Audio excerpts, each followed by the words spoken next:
Okay, we are streaming. I hope everyone's well, getting ready for Hanukkah, which will be beginning Sunday night. Let's learn some Kuzari first and continue along where we were before. We are on page 378 in the Kuzari, and we're learning about the reliability of the oral tradition, the excellent way in which it was composed and the way that it has been transmitted, and many safeguards that have been put into practice in order to protect it and to protect its integrity as a body of knowledge. And this, of course, is all part of the argument against the Karaites who question the veracity of the oral tradition. The last thing that we left with on page 378 in the Feldheim edition is Rabbi Yehudah Halevi making a claim which was very big in Arab-speaking countries, which is where he lived in Andalusia in southern Spain. And that is that the text itself indicates its brilliance, indicates its truth. This is an argument that Muslims have made about the Quran, claiming that only someone guided by divine inspiration could have written such a perfect document. But it's interesting that you find that Rabbi Yehudah Halevi makes the very same argument about the oral tradition, about the Mishnah. He says all these, the fact that its concise style, its beautiful composition and structure, its inclusion of all sides of an issue along with a legal conclusion, all these prove without a doubt to anyone who examines it with a discriminating eye that no human being could compose such a work without divine aid. It certainly is a masterpiece of literature. As to whether, excuse me, sorry about that, as to whether it was divinely inspired or not, I don't know that we could necessarily say that the text itself proves that, unless you wanted to explain that in more broad terms, that what he means to say is that clearly any human being who composes such exquisitely perfect text must be on God's side or must have God helping him in some way. And, they say that Rashi also wrote his Perush on Chumash with Ruach HaKodesh. This is the sort of the general trope or theme of many of our texts, which seem to be so perfectly written and with such conciseness and brevity and to the point and using the right words and so forth and so on. So, and then he writes, the only person who despises the Mishnah or is going to cast aspersions on it is the one who neither understands it nor involves himself with studying or reading it. Such a person will hear the sages' public addresses and exegesis and will cavalierly decide that their words are careless and deficient, just like the person who meets someone for the first time and without properly examining him and getting to know him, decides he is deficient. And that certainly rings true in that we find people being dismissive of religious texts, not just the Mishnah, but the Tanakh itself. We find people treating them with a cavalier, throwaway kind of attitude, where you can look at it and just basically, let's face it, there's a certain arrogance involved in the scholarly world, who believe that all of these texts are written by human beings and work under that premise, and therefore chip away at the text, not recognizing that they are truly masterpieces, especially for the time when they are written. So Rabbi Yehudah Halevi is offering a glowing review of the text of the Mishnah and says that anyone who's critical of the language of the Mishnah really hasn't studied it carefully and analyzed it carefully. Just like, when you meet someone at first glance, you may think that they're a nobody, and then you discover, hey, do you know who that person is? And then you have a completely different view of that person. Okay, so let us go on. One example of how the sages continued the chain of tradition and link themselves to prophecy is from the following statement. This is a statement from the Mishnah in Masechet Peah, which deals with an agricultural halacha that has to do with the obligation for a Jew who's a farmer to leave the corner of his field for the poor. And what the Mishnah deals with is, what if you're planting two different kinds of grain on the same field? Do you have to leave one corner or do you have to leave two corners? And this is something that Nahum the scribe wanted to testify, that he had a tradition for this. And he was emphatic in explaining that this tradition goes back all the way to the very source. So it quotes him as saying, Nahum the scribe said, I have a tradition from Rebbe Miyasha, who received it from Abba, who received it from the Zugot, which are the rabbis that are cited in the first chapter of Pirkei Avot, who lived during the Second Temple period, who received it from the prophets, that Moshe received this law directly at Sinai. And this is the type of statement where you find several times throughout the Mishnah, where the rabbis will create this linkage between their generation and the information that they have in their generation, going all the way back to Mount Sinai. And these are not, in Rabbi Yehudah Halevi's view, this is not hyperbole, this is not exaggerative, but rather this is a person speaking truth. This is a person saying that this is what I was told by my parents, that this tradition goes back to Moshe Rabbeinu. And so he's using, again, this type of text to argue that the traditions that we have are reliable traditions. And then we go on to the next paragraph, bottom of page 378. The sages were careful never to rely on individual accounts for the correct tradition, but rather relied on the consensus of the majority of sages. Now, this is an important point, that we have a principle in Jewish law based on the pasuk, Acharei Rabim Lahatot, that you always follow the majority rule. And following the majority rule is not just fair play, but it also ensures that whatever tradition is going to be passed down from generation to generation is most likely the more correct tradition, because obviously there will be disputes that creep in as to what the correct law is in areas where there is a tradition, and sometimes information will get maculated and mangled and things like that. And that's why you have to consult with the largest body of people who are scholars and see what the consensus is. Whenever you have multiple manuscripts, and we do this in the scholarly world today as well, you have multiple manuscripts of a text, you try to collect as many fragments from as many different sources as possible. And if you have 10 manuscripts and 7 of them are consistent and 3 of them are aberrant, you go with the 7 because that's the majority rule. And that's really the way we paskin in halacha as well, as far as, knowing what the correct tradition is for the letters of the Sefer Torah. But it's also true for our oral tradition as well. We always went with the majority rule. And that proved to be a way of transmitting the most reliable, in the most reliable fashion. And one example of this is a very touching story of a sage who was known as Akavya ben Mahalalel. Akavya ben Mahalalel lived at the end of the Second Temple period. And he says that this is evidenced from what one sage said to his son as the sage lay upon his deathbed. And we'll read, basically, what we should do is we should read through the entire Mishnah and really get a context of what this story is all about. So let me share that story with you so that you have a better idea of what this story is about. The story it's in Tractate Idiot, which brings down testimonies of different sages as to what the correct law is. And the Mishnah in chapter 5 of Iduyot, Mishnah Vav states, Akavya ben Mahalalel, He'id arba'a divarim. He testified about 4 different halachot. Amrulo Akavya chazor bach ba'arba'a divarim, shahayita omer.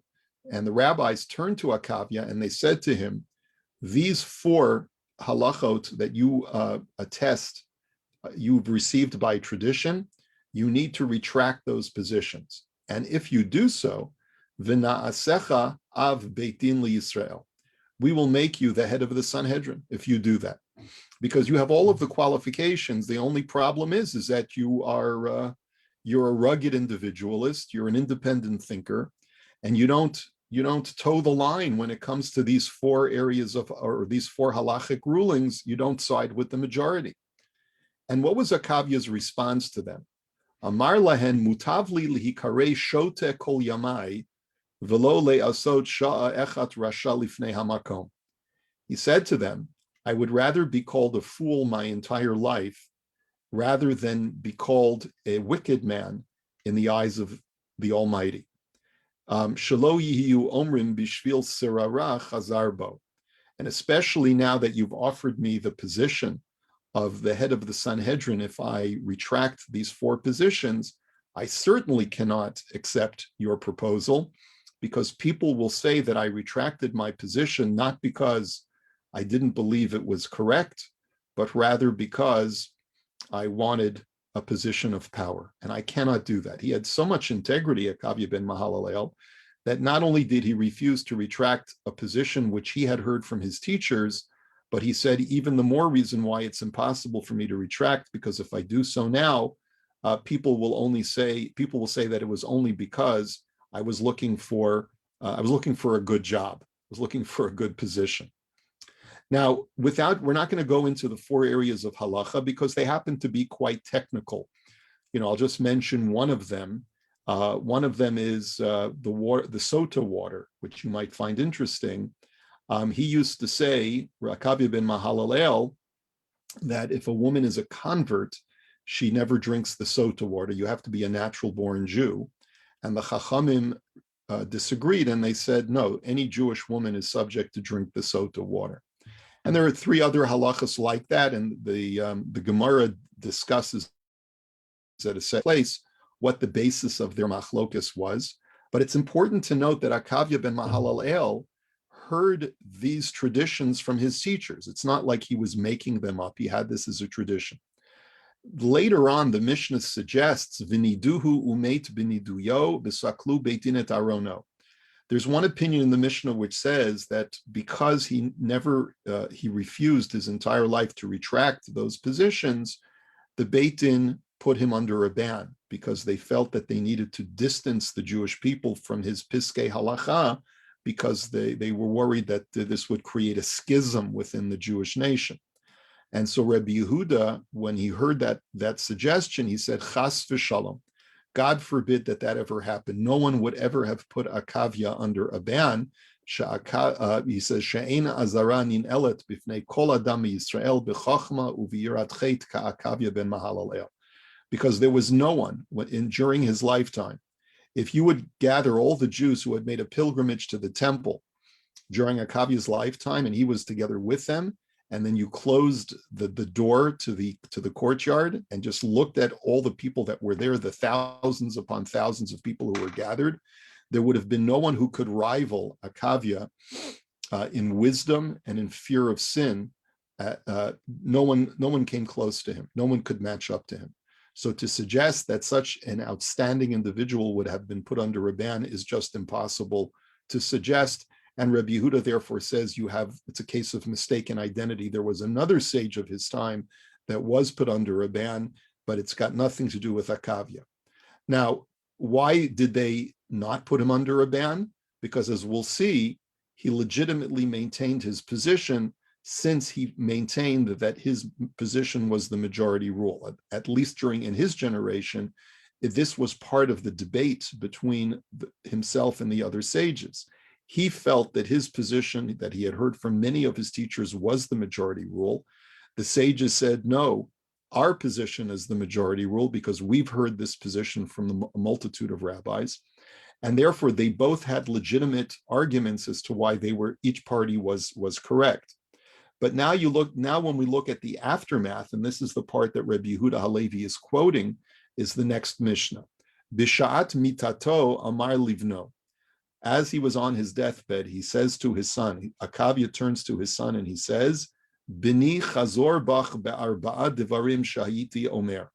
My son, you need to retract the four positions that were the subject of debate between myself and my contemporary sages. So Amar lo v'lama lo chazarta bach. So his son justifiably asked him, Father, if you want me to retract, why didn't you retract during your lifetime? Amar lo, and he said to him, Ani shamati mipi hamirubim, v'heim shamu mipi hamirubim. And he said, because I heard the psak halacha on these four matters from a multitude of rabbis, and they heard the conflicting position from a multitude of rabbis. Ani amadati bishmu'ah, v'heim amdu bishmu'atan. And therefore, both parties, both myself and my colleagues, were justified in digging in our heels and maintaining that we were correct.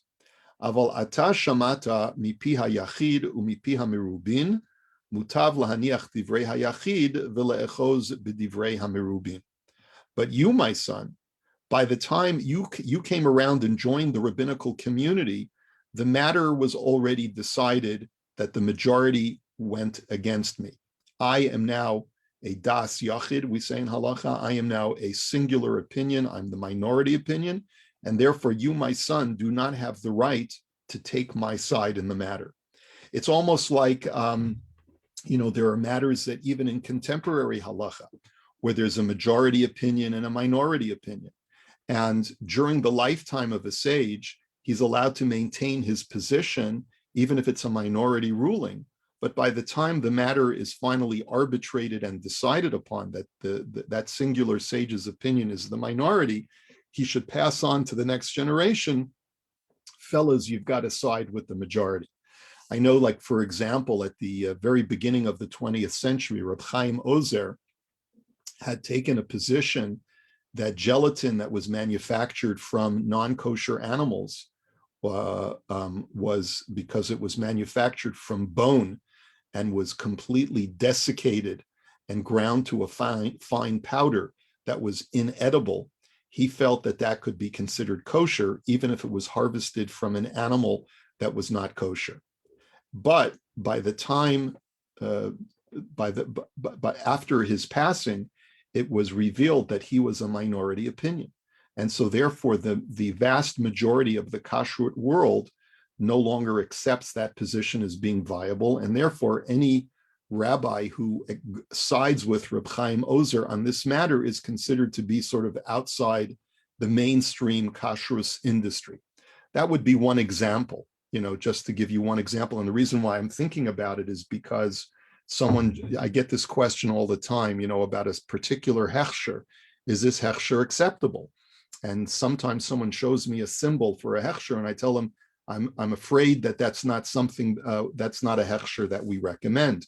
And when I'm asked why don't I recommend it? It's because I say, this particular rabbi sides with a halachic position that is perfectly sound in its logic and its reasoning, but has been rejected by the majority of rabbis of the 20th century. And therefore, we no longer can utilize that leniency legitimately for kashrus purposes. And this is the same thing that happened over here. The same thing could be true as far as, new technologies and so forth. There was a whole dispute in the beginning of the 20th century whether the microphone could be used on Shabbos. And there were even Orthodox synagogues that initially, in the first part of the 20th century, were using microphones based on piskei halacha that argue that the electric current that is created by a microphone, since there's no light that's created, is certainly not a problem. But over the course of the evolution of this technology, the majority of rabbis took the position that any closing of or stimulation of an electric current with voice amplification, even if there's no light that is turned on as a result of the machine that amplifies noise, is considered to be any closing of a circuit is considered to be violating the Shabbat.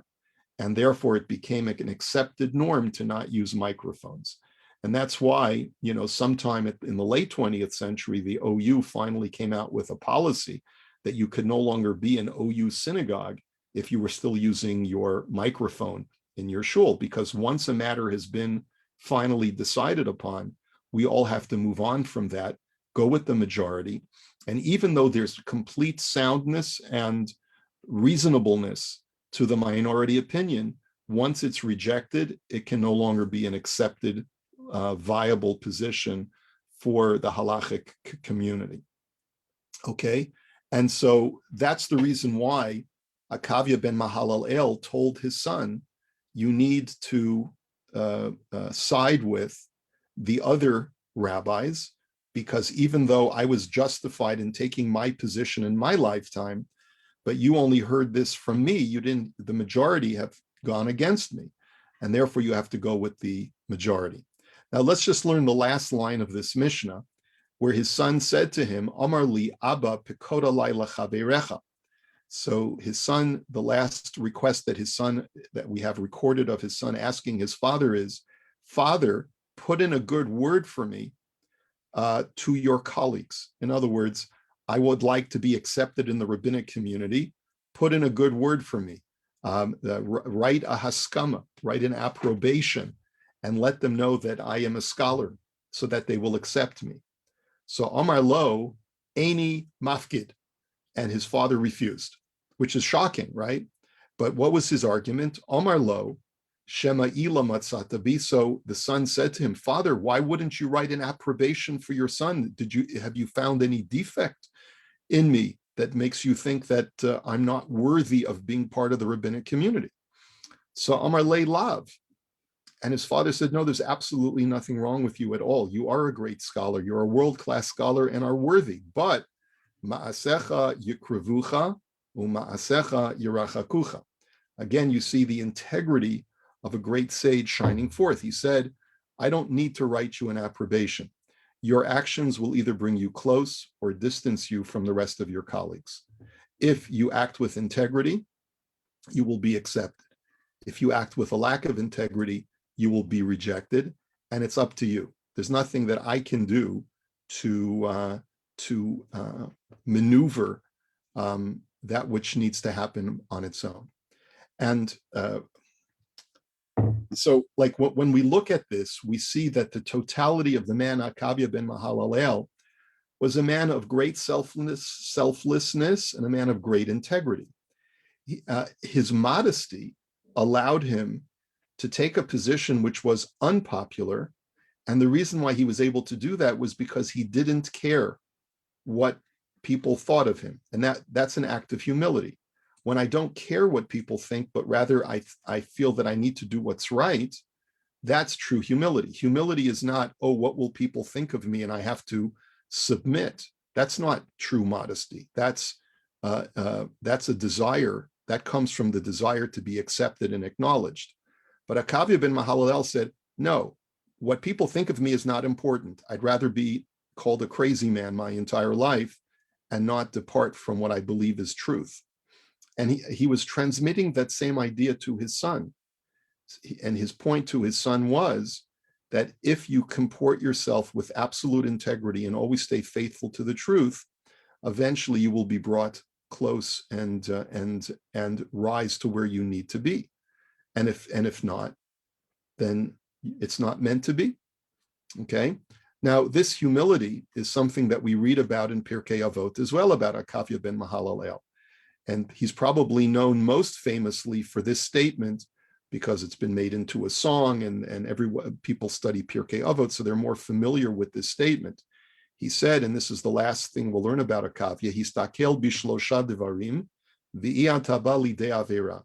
He said, look at three things and you'll never come to sin. Da me'ayin bata, know where you come from. Ula'an ata holech, and where you're going. V'lifnei mi ata atid litei din v'cheshbon, and in front of whom you will eventually have to make a reckoning. Me'ayin bata mitipas rucha, where do you come from, was the first question. You come from a fetid drop of biological material. Ula'an, from a single-celled zygote. Ula'an ata holech l'makom afar rima v'tolia, where are you going? You're going to go eventually to the grave where your body will decompose. And v'lifnei mi ata atid litein din v'cheshbon, in front of whom will you eventually have to make a reckoning? Lifnei melech malchei hamalachim hakadosh baruch hu, in front of God himself. And Akavya lived his life that way. He really felt a certain presence.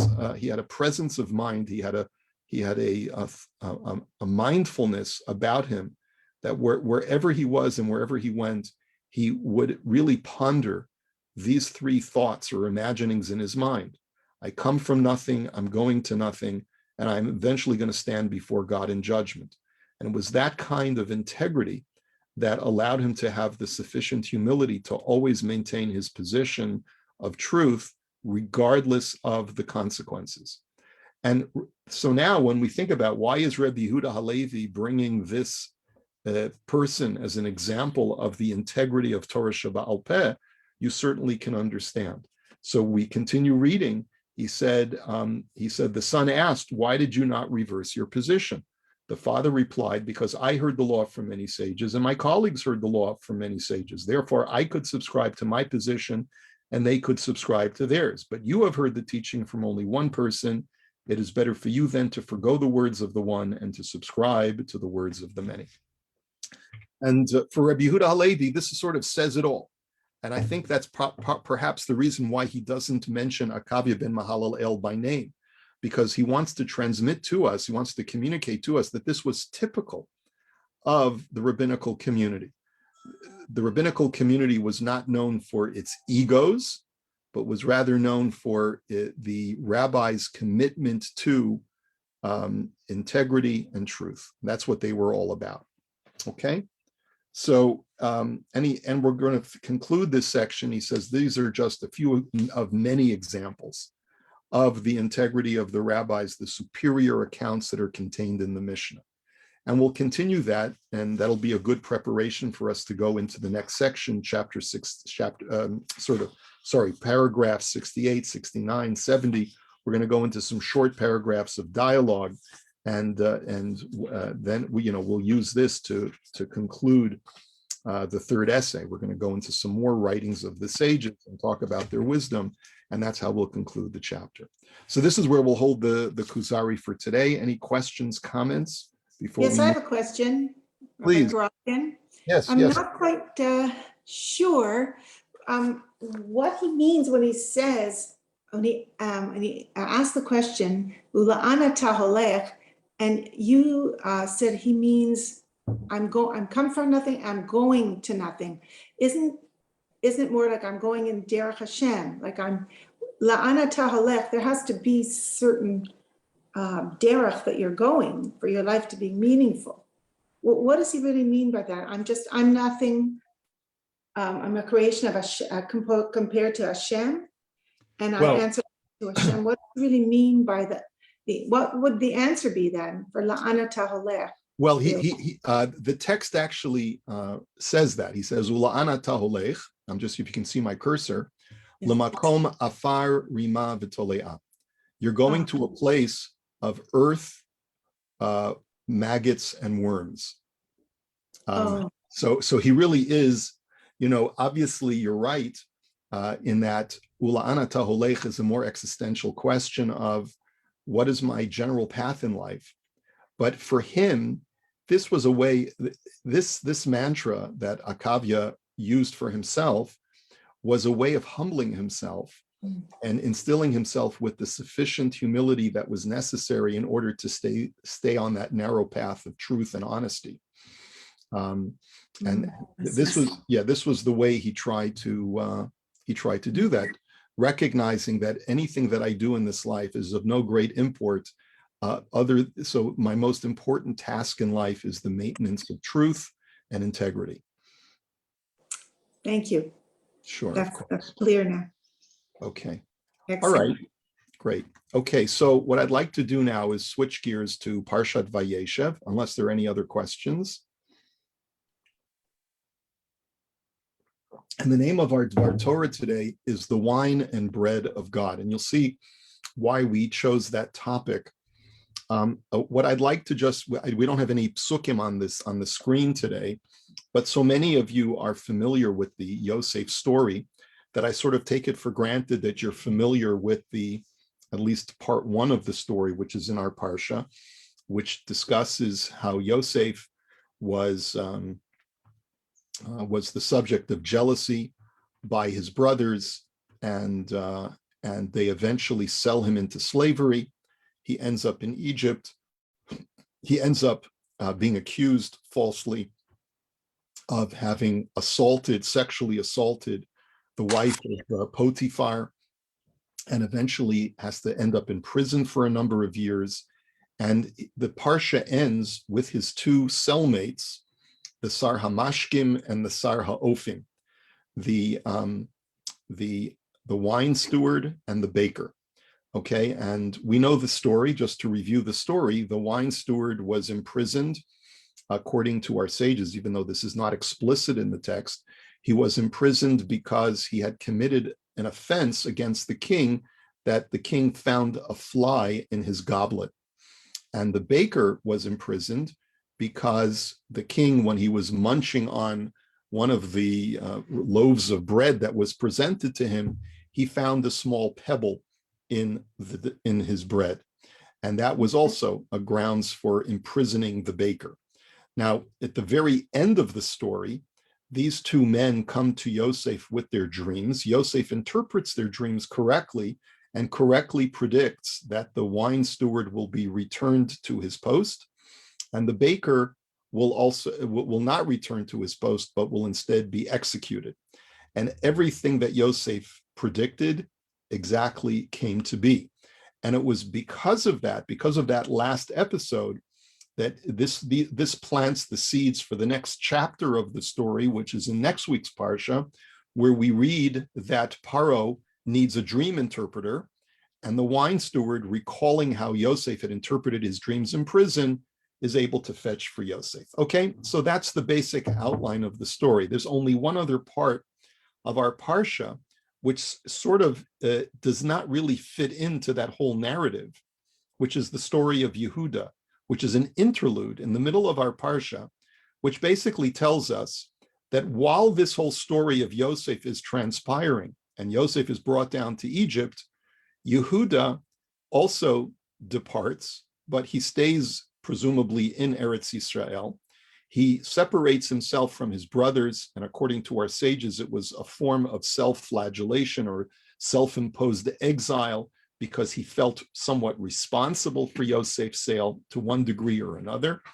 And we know the story that he too is embroiled in some level of controversy, because he has sons and he marries off his eldest son to Tamar.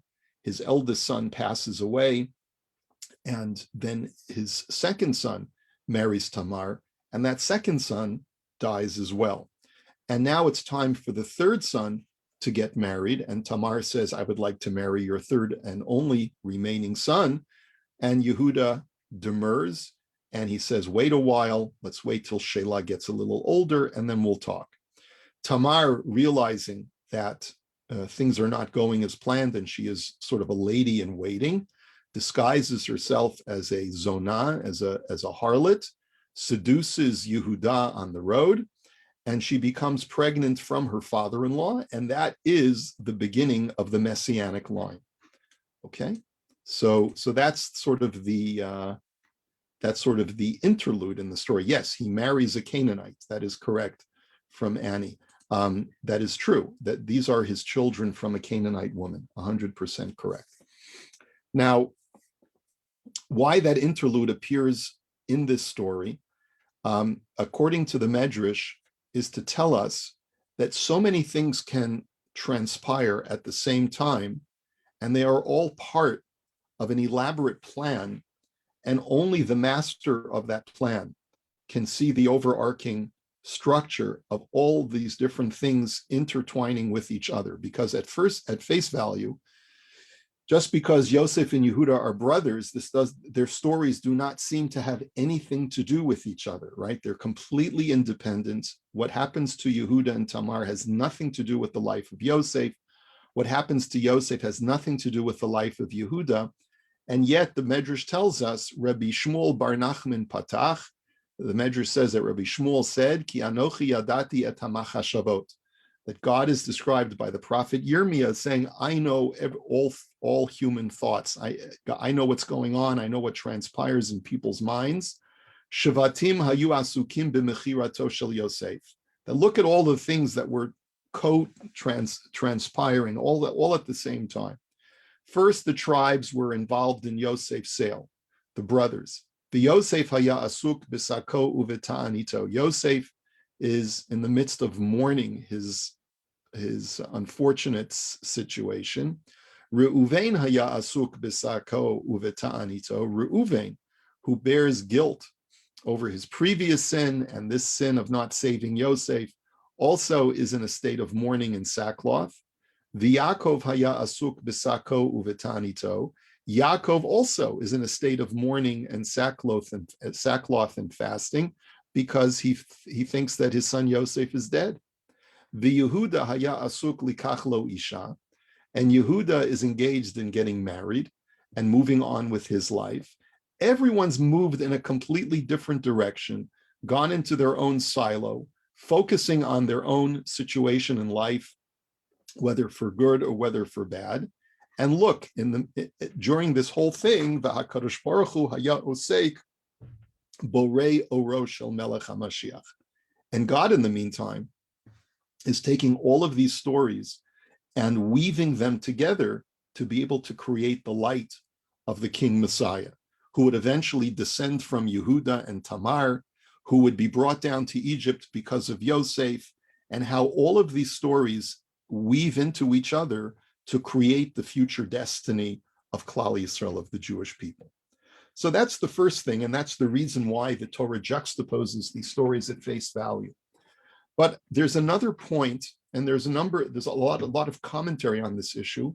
What I'd like to present to you are two commentaries, a father and a son. We'll learn the son and then the father from the Ishbitz dynasty. The first one, these are just snippets from longer commentaries. One is the first one that we'll learn is from Rabbi Yaakov Leiner.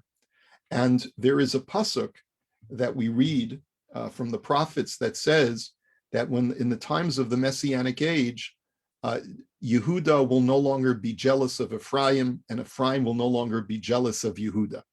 And Ephraim is a code word for Yosef. And using that as the springboard, Rav Leiner writes, he says, V'zehu sheYosef mekaneyet Yehuda.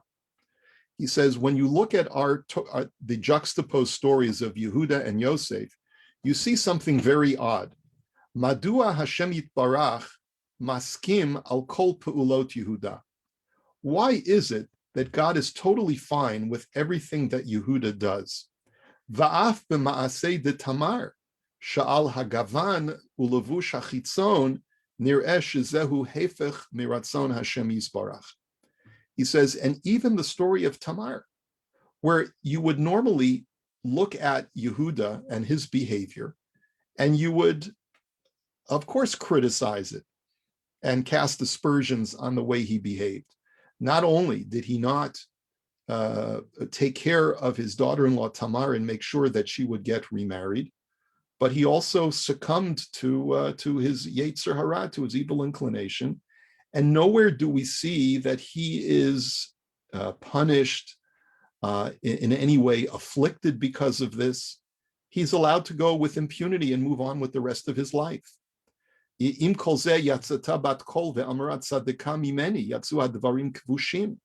not only that, but when Yehuda says, after hearing about Tamar's pregnancy, and then she sends him the sign that he had promised to her that she would be able to move on with her life through his family, he says, Tzadaka mimeni, she is more righteous than I. Our sages tell us that it wasn't Yehuda who said that, but rather a heavenly voice rang forth and said, Tzadaka mimeni, that God himself says that Tamar is correct and virtuous and just, and she was right in doing what she did.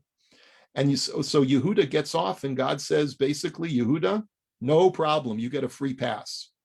But he says, V'im karali Yosef kazot, v'lo haya monea et atzmo mila'asota. He says, but on the other hand, take a look at the story of Yosef. Yosef is seduced by the wife of Potiphar. It takes every ounce of strength for him to resist her advances. And we know from the words of the sages that had he indeed succumbed to her advances, azai lo haya nimneh od ben hashvatim, he would have been lost forever because of his weakness, to the desires of the flesh. And so it doesn't seem fair. And this is the reason why Yosef is jealous. Like Yosef says, I don't understand. Why is it that when it comes to Yehudah, Hashem, you have no problem with his actions, with his doing something that seems completely illicit and immoral, and you give him a free pass? But with me, you let me know that had I not resisted the advances of Potiphar's wife, even though perhaps I was not as blameworthy as Yehudah, because this is a woman who was relentless. And every day I was living in her house, she would constantly harangue me and try to seduce me. And with Yehudah, it was just a one-time encounter, and he succumbed. And with me, I'm going through this on a daily basis, and you still hold me responsible, and you find it necessary for me to resist. It doesn't seem fair. So that's really another reason for juxtaposing these two stories. And as Rav Leiner writes, he says, "Veher alo Hashem yitbarach hata'am b'chalomot sar hamashkim v'sar ha'ofim." Now, in response to that, which is a very, very legitimate claim that a Yosef might have, God sends Yosef to prison and presents to him the story of the wine steward and the baker. Now, why is these stories important? Obviously, we know that they're important in setting the scene for the next chapter so that Yosef can become a dream interpreter to Paro. But specifically, why is the story of the baker necessary? Why is that an important part of the story? Yosef could have been released from prison without the story of the baker at all. All we needed was the story of the wine steward, right? Having his dream interpreted and being reinstated. Why is that whole narrative, why is that important? What message is being communicated to Yosef? And this is a very important point, especially in Hasidic literature, that every single experience that you and I have in life is a lesson. There's something that we can derive from it. And many times the people that we encounter, we look at their experiences and what transpires to them, we have to say, there, but for the grace of God, go I.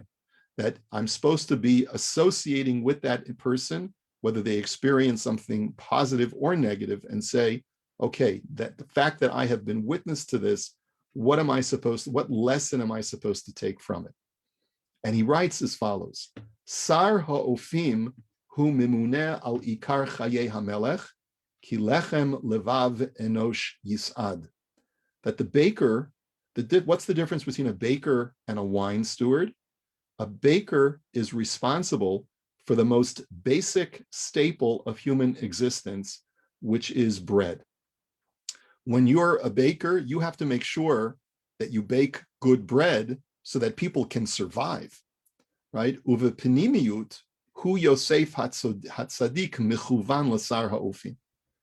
And when you think about it, the inner part of this analogy is that Yosef is really connected in many ways to this baker, because that's what Yosef's role is in this whole story. He is responsible for the survival of the Jewish people. Shemidato hu ikarit l'chol adam, or hada'at v'haseichel l'tzamtzem atzmo mimotarot.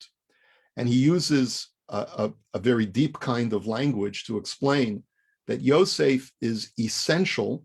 Yosef is providing a certain kind of essential nourishment to the Jewish people that is divested of anything superfluous or extraneous. Umibal adei zot lo yuchal adam lichyot. Yosef represents the most basic of sustenance for the spiritual nature of the human being and for the survival of the Jewish people. V'sar hamashkim hu mumuneh l'sameach lev hamelech. And the wine steward, his role is not to provide an essential material of survival, essential nourishment. The wine steward is there to provide a beverage to the king that will allow him to feel good at the end of a rough day, to gladden the heart of the king. Yayin yisamach levav enosh, as the verse in Tehillim says, that wine causes the heart of man to rejoice. Uvepenimiyut hu Yehudah mechuvan l'sar hamashkim v'nikra badchana de Malka. And so on a deeper level, that is analogous to Yehuda, because he is really like the wine steward. He is known as, in the Zohar as the one who gladdens the king. Yehuda's behavior is like someone who is responsible not for providing the basic essential needs for one's survival, but rather one who gladdens the heart. Now, it goes on and it becomes more esoteric from here. But what I'd like to extract from it, and perhaps we won't spend time learning the Mei HaShiloach, which is the father, because the texts are very similar. They just have different nuances of this idea. And the Ishbitzer in Mei HaShiloach develops the idea that because Yosef had one role for the Jewish people, and Yehuda had a different role for the Jewish people, Yosef's Yetzer Hara, his evil inclination, was essentially different from that of Yehuda. Yosef, because he was going to be the one who was responsible for maintaining the utter survival of the Jewish people, his role was to bring the Jews down to Egypt and to be responsible for the unfolding of all of Jewish history, for the first stages of the formation of the nation of Israel. And in order for him to succeed in doing that, Hashem was able to give him a more subdued evil inclination that would allow him to rise up against all kinds of negative forces. And as a result, Hashem says to Yosef, as it were, your role demands that you be absolutely pristine in your behavior. And to accomplish that, I have tempered your evil inclination to allow you the power to resist. And therefore, if you succumb, then you can no longer be in that role, because the role that you play, which is to provide the essential survival of Klal Yisrael and their formation, requires a person of pristine behavior. Yehuda, why did he depart from his brothers? Because his role will not be realized for some time, for a very, very long period. His role needs to mature and to ferment and to develop and to evolve and to grow. And during this incipient stage, even before the Torah is given, before the Jewish nation is developed, Yehuda is not ready to take that role of leadership.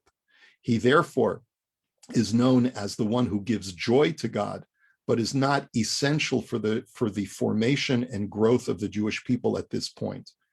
And therefore, he has a Yetzer Hara, which is very different from yours, Yosef. And the demands that I make of him in the way that he serves God is completely different from the demands that I make of you. And so therefore, Yosef, if you are wondering why there seems to be this inequity, this unfairness in the way that Yehuda gets away with his crime, whereas there is no margin of error for you, understand that the roles that each of you play respectively at this particular juncture in Jewish history are completely different. The role that you have to play, Yosef, allows for no margin of error. And therefore, your succumbing to Eshet Potiphar means that you are no longer fit for the job. Yehuda's succumbing actually can play a role in a productive way for the future, and I can allow that and overlook that and even pronounce it to be by my sanction, because Yehuda's role at this particular juncture is not something that is absolutely essential for the survival of the Jewish people. His role will come in the far-flung future, after the Jews have received the Torah, and when they need a monarch, and when all of the things are developed and matured in the right way. That's when the demands will be made of Yehuda, but not at this particular moment. I think that's a very, very powerful lesson to all of us. It sort of indicates to us that, number one, we can never compare ourselves to another person. Every individual is designed with a completely different set of challenges, with a completely different mentality, different emotional strengths and weaknesses, different intellectual strengths and weaknesses, and we can never presume to judge and to decide what is right and wrong for somebody else. There may be someone who is in the position of being responsible for the survival of the Jewish people. And that person may be required to behave with absolute propriety when it comes to interacting with the other nations of the world, so that there's no margin of error in that person's behavior when it comes to integrity and other things.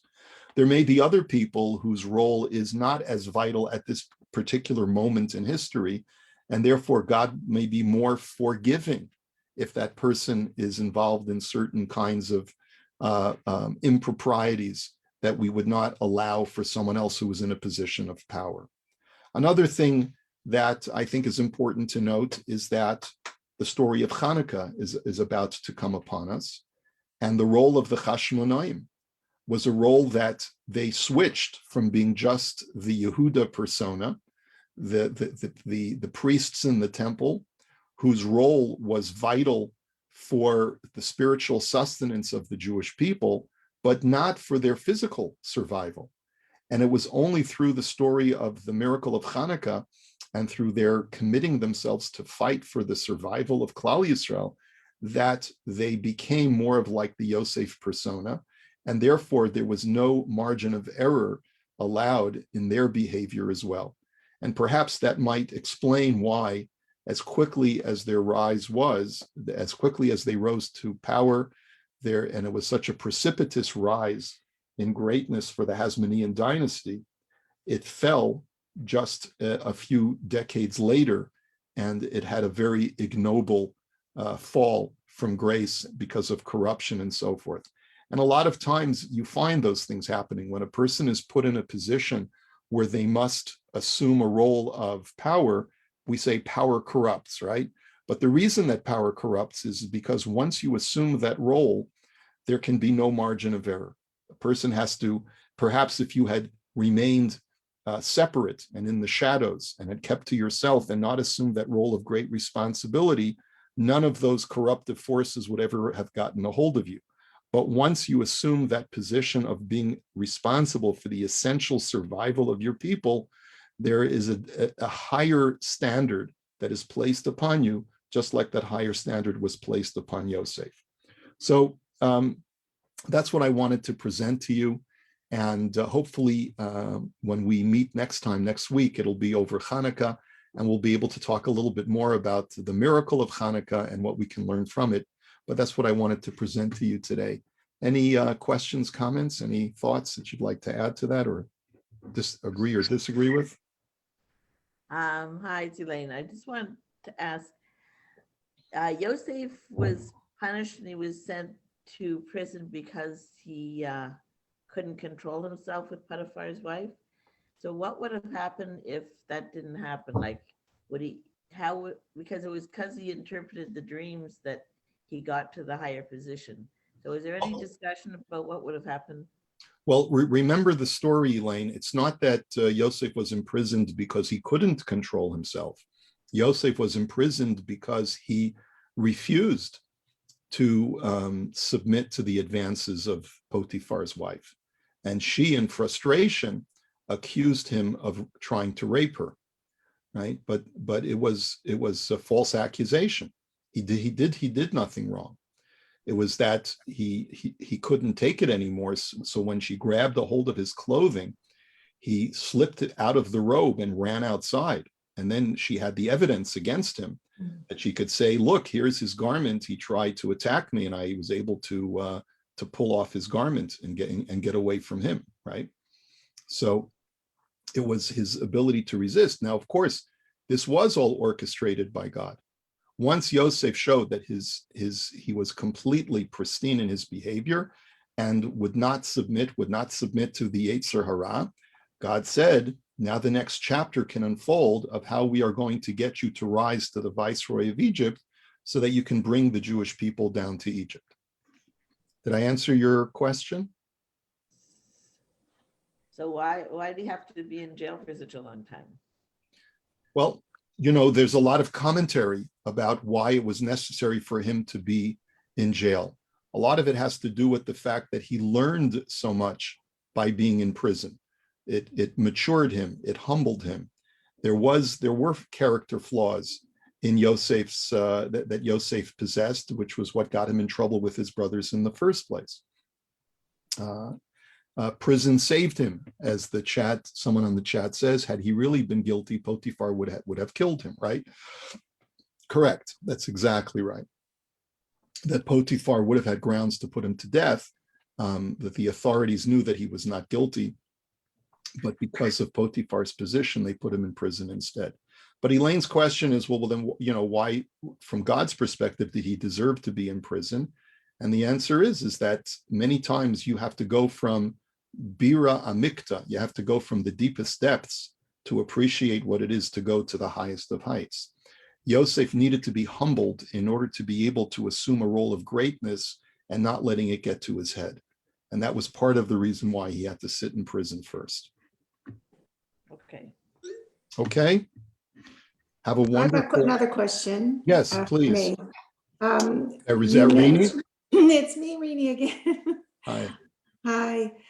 So you said that something very interesting, and I want to make sure I understand it, about different people's Yetzer Hara. We should never compare ourselves to another person. Perhaps if I go through something and I know a friend goes through something and I see that my Yetzer Hara I was able to resist that particular temptation that arose. I'm not giving an example because I can't really think of one so quickly. And my friend did not, and really didn't show too much humility or integrity, in my opinion, let's say. Why is that? Does that mean it's in them to not to be able to resist their Yetzer Hara? They just have that failing, and I shouldn't judge them? What did you really mean by we should not compare ourselves? Like, we each have different levels of resistance. Is that what you mean, to a Yetzer Hara? Or Yeah. is each person's Yetzer Hara different, like Yosef and Yehudah's were? Well, each person's Yetzer Hara is different. As a result, we should not presume to judge that person is of a lesser stature than I am. Perhaps I could say to myself, had I been in that same set of circumstances, I would have acted differently. But I don't have a right to condemn the person who, in my opinion, behaved badly, because I don't know what set of unique Yetzer Hara traits they may possess. That person may have had a very, very difficult upbringing, which causes them to look at life in a completely different way, which causes them to respond to a certain kind of situation in a completely different way from the way that I do. And I don't therefore have a right to pass judgment on them as in their totality. I can pass judgment on the behavior and say, this behavior is objectively wrong. It's not right to do what that person did. Had I been in that position, I don't think that I would behave that way. But that person themselves may have a certain kind of Yetzer Hara that I can't appreciate. And therefore, I have no right to condemn the totality of that person. I can condemn the behavior, condemn the sin, but I cannot condemn the sinner. Okay? Mm-hmm. Got it. Okay. All right. Yes, and as Karen says, Yosef's imprisonment is really a microcosm for the enslavement of the Jewish people, being in a kur habarzel, being in a cauldron in order to be purified from our dross, in order to be refined. Yeah? Okay.